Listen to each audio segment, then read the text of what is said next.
vraies voix Sud Radio. Christophe Bordet.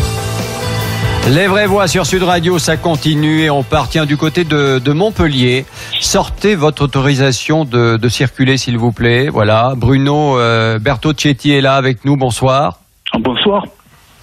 Merci d'être avec nous. Vous êtes secrétaire régional PACA et Occitanie du syndicat SGP Police FO. Alors, première question que je voulais vous poser d'abord, comment se passent les contrôles liés au confinement et notamment donc chez vous dans cette grande région sud ?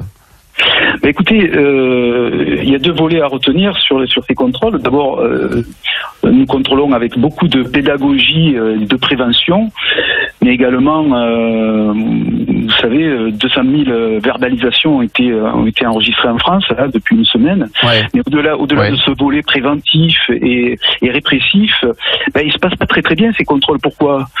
Parce qu'on n'est pas en capacité de contrôler en toute sécurité.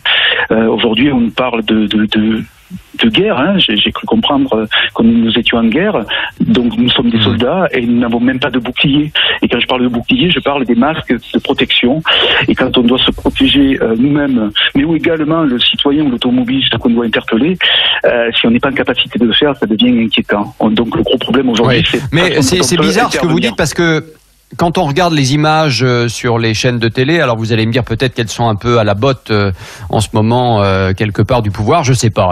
Certains disent en tout cas que certaines chaînes sont un petit peu complaisantes, mais bon, bref, ça c'est une autre histoire. Est-ce que oui ou non, parce que moi je vois des images avec des policiers qui ont des masques quand même.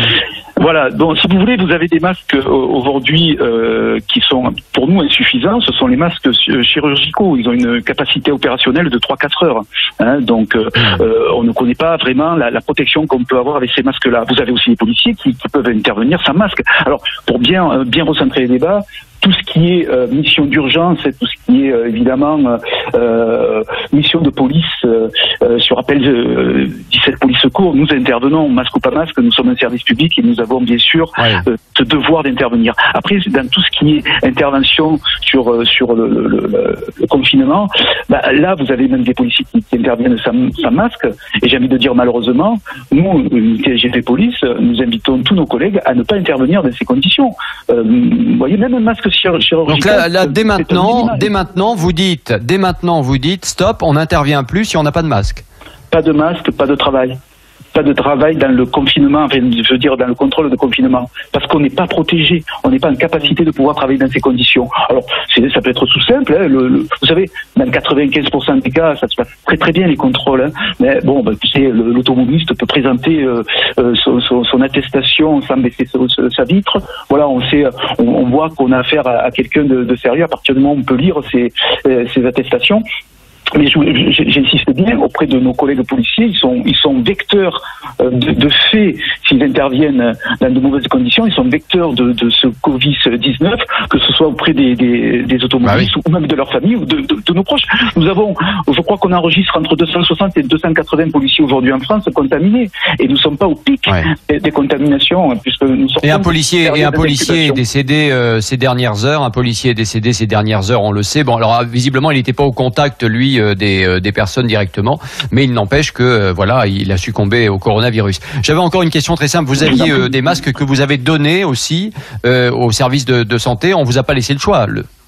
Alors, on nous a pas laissé le choix et de toute façon, la priorité va à l'endroit des agents hospitaliers qui sont les plus exposés et très sincèrement, on est quand même responsable. Nous, on parle de notre profession, de nos difficultés, mais dès qu'il a été question de rendre ces fameux masques FP2 qui sont beaucoup plus protecteurs pour les agents hospitaliers. D'ailleurs, vous savez, je suis pas le porte-parole des agents hospitaliers, ils ont aussi de grandes difficultés avec leurs masques qui sont périmés. Hein, certains sont périmés depuis plusieurs années. Donc, bien évidemment, on doit rendre des masques et c'est ce qu'on a fait. Et nous, on intervient et aujourd'hui, des efforts ont été faits pour que nous puissions intervenir avec des masques chirurgicaux, mais ça reste largement insuffisant. D'ailleurs, vous savez, tous les technocrates qui étaient autour du président Macron respectaient une distance d'1 mètre, c'est très bien, et en même temps, ils avaient des masques.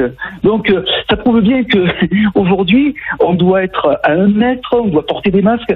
Non, il faut savoir vraiment dans quelles conditions on doit travailler. On doit travailler dans de bonnes conditions de protection. Ouais. Merci beaucoup, merci de m'avoir merci beaucoup à vous. Merci. C'est nous. Merci Bruno Bartocchetti d'avoir été avec nous dans Les Vraies Voix sur Sud Radio pour parler évidemment de cette difficulté.